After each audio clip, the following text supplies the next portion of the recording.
Hello and welcome to Macroeconomics. Today we're going to talk about demand. We're going to go pretty quick and we'll have some practice for you at the end of this lecture.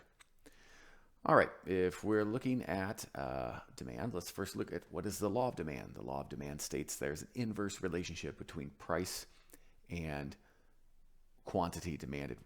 If you have questions on that, go look at the video on quantity demanded and quantity supplied. So we're going to look at Pop-Tarts, and we know that Pop-Tarts here, if we look over here at our demand schedule, we see that as price increases, the inverse relationship, our law of demand, is occurring. As price goes up, quantity demanded goes down, and vice versa. As price decreases, quantity demanded goes up. And we have a curve that looks like this. It's a downward sloping curve. We're looking at Pop-Tarts over here. We've got our cinnamon rolls. And we can see that the law of demand is in effect. So any price change will affect the quantity demanded. But what changes demand? What would cause demand to either decrease or increase, right, to give us a new demand curve on each side? Well, let's take a look at that. There are several shifters, 5 shifters to be exact, and I'm going to go over the 5 quickly, so pause them if you need to write anything down or rewind if you need me to go over them again.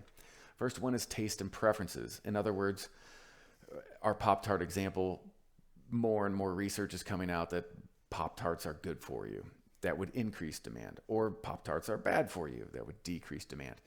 Number of consumers, meaning the number of people that are willing and able to buy it, or new markets emerge, or Pop-Tarts are, being sold somewhere else. The more consumers you have, the more demand. Less consumers, less demand. Price of related goods. Here we have substitutes and complements.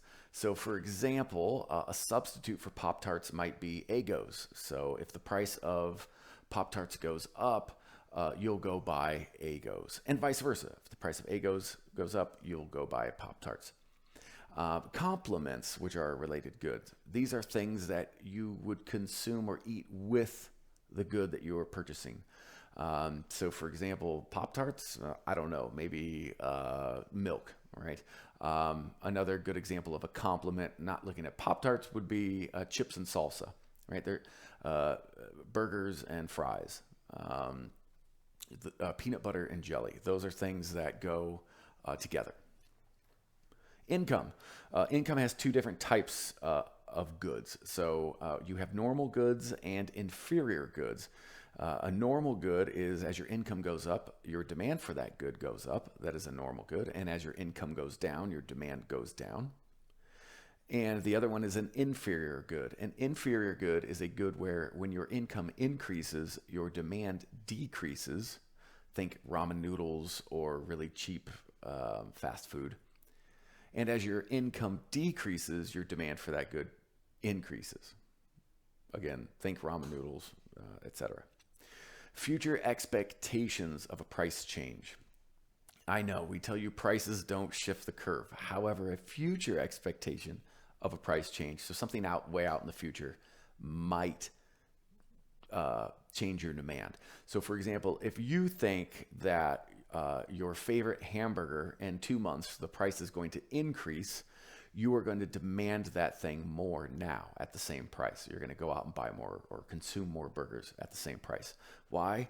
Because you're not going to consume them when the price goes up, etc. If you think, or another example is, if you think in 2 months that the price of your favorite burger is going to decrease, you won't demand it right now at the same price. You'll wait. You'll hold off. You'll increase your burger craving, and you'll buy those burgers later.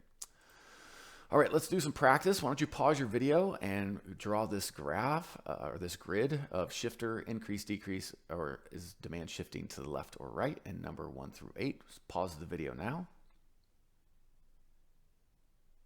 And let's take a look at what you're going to be putting in there.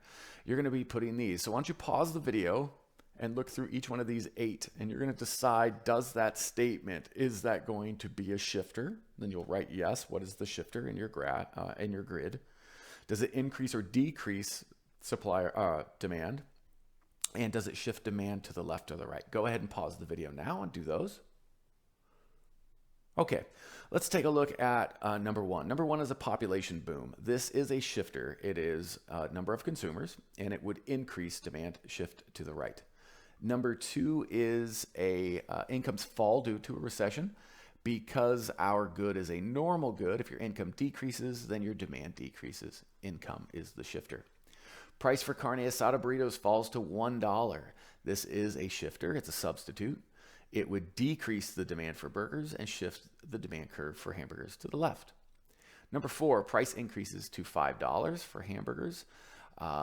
This is no shift. It's just a price change. It would decrease the quantity demanded, but it would do nothing to the entire demand curve.